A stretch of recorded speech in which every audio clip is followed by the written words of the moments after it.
Roughly 200 armed militants on 27 high-speed attack boats surrounded a U.S. Navy support vessel during early hours near the Puntland coastline.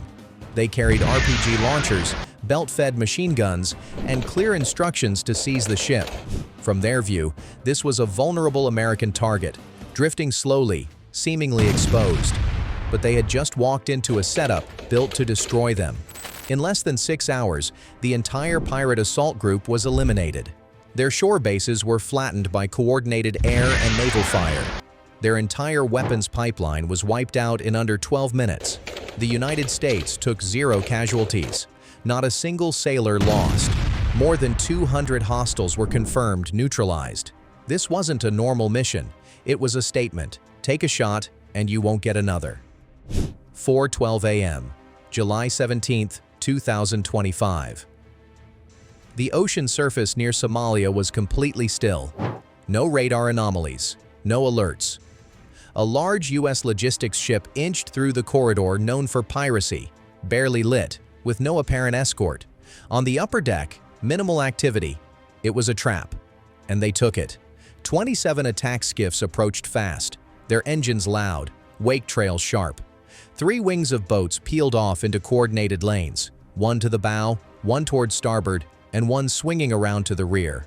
Armed men stood ready on each deck. Most carried AK-style rifles. Others had shoulder-mounted rockets and crude explosives. The pattern of movement showed planning. Not random, not desperate.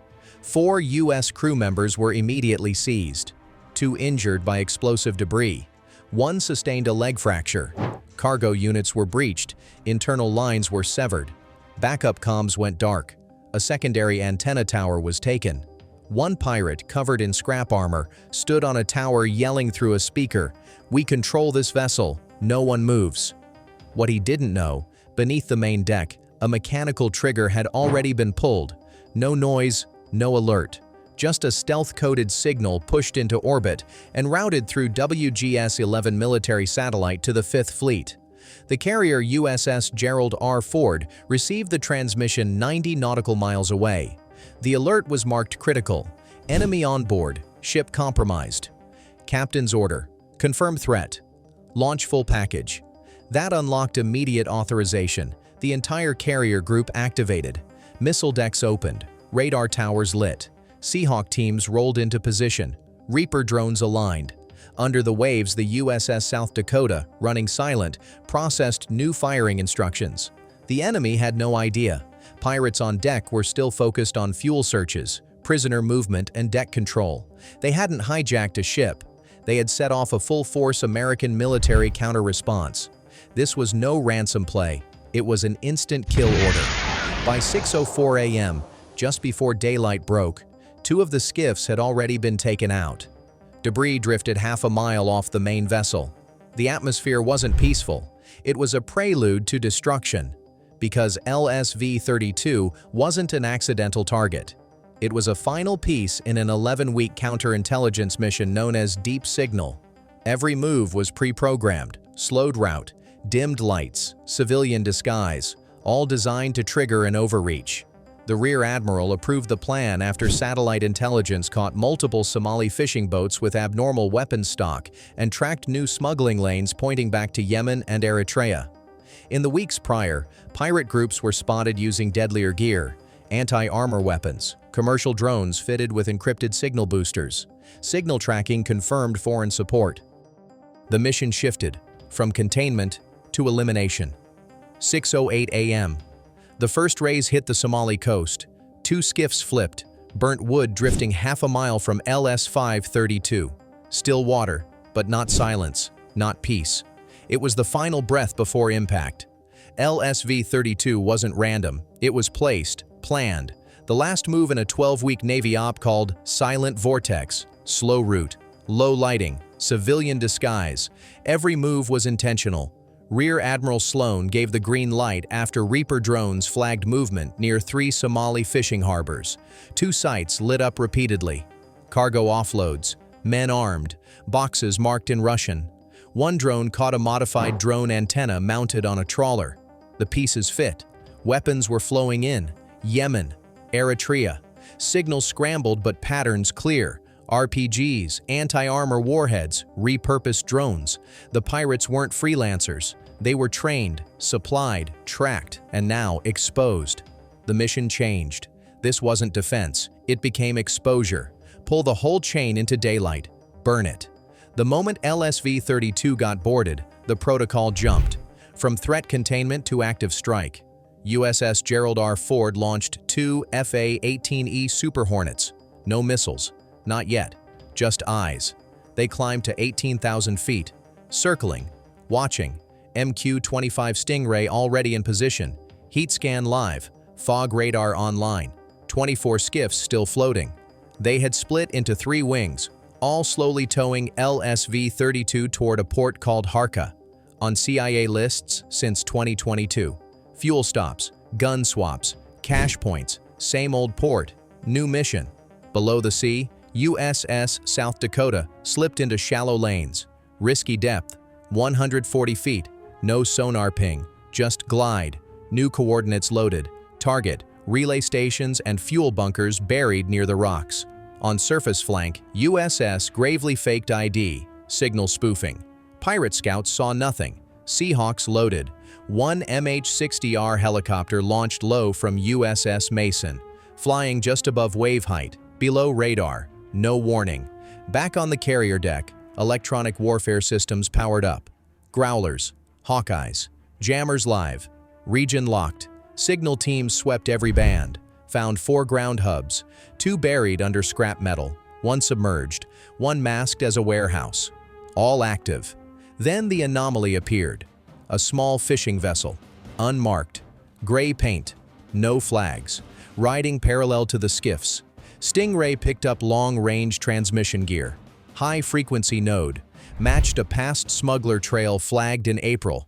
Same waveform, same region. Confirmed. This was not piracy. This was a network test, and it crossed the line. 6:57 a.m. All red dots locked. USS Ford's screen showed 17 confirmed targets. 8 minutes to go. No warnings, no threats. The pirates still thought they were towing a prize. They weren't. They were towing their grave. 7:10 a.m. The sky cracked open. East African coast lit with heat trails and rotor noise. Onboard USS Gerald R. Ford, every icon turned yellow. Targets live, tracked, in range. 24 pirate boats still pulling LSV-32 toward Harka. Loose formation, engines low. They didn't look up. 4 FA-18 Super Hornets flanked from the east. 2 EA-18G Growlers from the northwest. The Growlers jammed. Hard. Their first strike. Silence. Pirate command comms fried. No warning. From USS Gravely, 3 ESM bursts launched. Not to kill, to confuse. Somali radar blinked, eyes closed. Below sea level, USS South Dakota held position. 9.2 nautical miles off Harka. Depth, 120 feet. Launch confirmed. 4 Tomahawk Block, 4 missiles fired. Water skimming. Low, fast. Locked on relay hubs and fuel stockpiles. 3 minutes later, impact. Relay Station 1, gone. Subsurface bunker, shattered. Fuel depot, ignition. Smoke towered into the sky. Reaper drone above caught it all. Over 50 pirates inside. No survivors moved. On the sea, the first pirate group noticed. UAV shadow above. Growler scream closing in. A pirate raised an RPG. Bad move. 6 seconds later, Seahawk Team 1 opened fire. M240S cut through the boat's frame. Cockpit hit. Boat flipped. Flames. Panic. Pirate radios went wild, then dead. Jammed across every channel. No signal. Just static. Screams drowned. That's when 5 MH-60R Seahawks dropped in. VBSS teams on board. Tight wedge formation. Low pass. Herding pattern. Pincer trap. They weren't ordered to destroy. Not yet. They were told to divide. Split the formation. Force them to Harka's shallow inlet. The cut began. 7 minutes of chaos. The first skiff group halted. Warning shots. Precise. They surrendered. Group 2 broke north. Reapers followed. UAVs didn't chase. They guided. Group 3 tried circling back. Bad direction. USS Gravely was waiting. 76mm naval rounds launched. Not direct hits, perimeter strikes, boxed them in, escape routes gone, all 3 segments now locked. VBSS comms went live. 1 sentence, containment teams advance. Engage if resisted. Seahawks dropped ropes. Hooks thrown. Sideboards breached. VBSS commandos boarded. No speech, no delay. 12 skiffs retaken in under 5 minutes. 62 pirates detained. 19 neutralized during resistance. On LSV-32, all U.S. crew recovered. Alive. 1 sailor critical. Leg wound, bleeding heavy. Ship damage minimal. Control secured. Time: 7:48 a.m. Sector lockdown complete. From Harka to Alaray, every surface contact was under U.S. control. But this wasn't over. Not yet. What happened on the water was tactical. What came next? Strategic. The goal was never to stop pirates. It was to erase the system that made them possible. 8:21 a.m. The green light hit. No hesitation. No debate. USS Gerald R. Ford broadcast the final command. Secure shoreline. Erase infrastructure. Alpha Strike Base 4 activated. Mission: eliminate all land-based support assets. Orders were silent. Execution was not. 2 FA-18s loaded with GBU-32 JDAMs descended from high altitude. Sun at their back. Natural cover. Ground targets were already marked. Fuel yards, a training camp, and a mobile relay tower, all within Harka's dock zone. These weren't tents. They were hardened structures, built under cover, funded quietly, spread across 2 square kilometers. USS Mason aligned for shelling.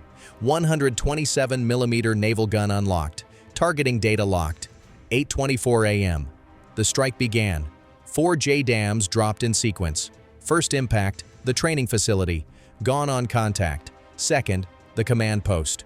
Roof shredded. Smoke vertical. Third and fourth, fuel reserve. Eruption. Heat spike recorded at 1,100 degrees Celsius. MQ-9 Reaper captured thermal visuals. Dust clouded the horizon. Then movement. 2 pickup trucks fleeing the scene. The Reaper didn't ask questions. 1 Hellfire per vehicle. Direct hits. No wreckage left intact. 11 minutes after first strike, Harka was black. No signals. No movement. 4 confirmed buildings gone. Over 170 operatives eliminated. No ground units deployed. No extended combat. Just timing, precision, outcome. 1 pirate, captured alive earlier, heard the blast over comms. He asked, "Harka too?" Yes. Harka was gone. In less than 12 minutes. The coastline was no longer safe ground. It was debris. Mission success confirmed. But operations didn't pause. The carrier group expanded its search perimeter. All channels scanned, UAVs redeployed, drones hunted quiet ports, hidden refueling posts, silent antenna masts, all marked, all flagged. The signal was not subtle. The pirate system wasn't crippled. It was erased. 8:32 a.m. The sea went still again. Engines silent. No threat remained. USS Gerald R. Ford resumed course. On deck, flight operations normal. No victory flags. No broadcast, just business. Beneath the waves, the Horn of Africa had changed. In under 6 hours, 200+ fighters were gone. Bases leveled, comms wiped, smuggling routes disrupted. Surviving detainees now sat locked below deck, isolated, interrogated. Every name checked, every phrase recorded. But the message had already been sent. Loud, clear, no second chances. This wasn't just about pirates with rifles. It was a reminder. Drones today, missiles tomorrow, proxy forces later. The U.S. doesn't wait to confirm. It acts. Across the region, the ripple was immediate. Black market lanes shut down. Signals went dark. Unaffiliated gunmen abandoned coastal outposts. No threat issued. No warning needed. Action spoke, and it spoke in fire. A destroyer officer reviewing footage whispered at first, "This wasn't war. It was a correction." That correction now sits as a quiet line in fleet records. No press, no noise, just results. A logistics ship used as a trigger, a fleet that didn't flinch, and an entire network that disappeared in one morning.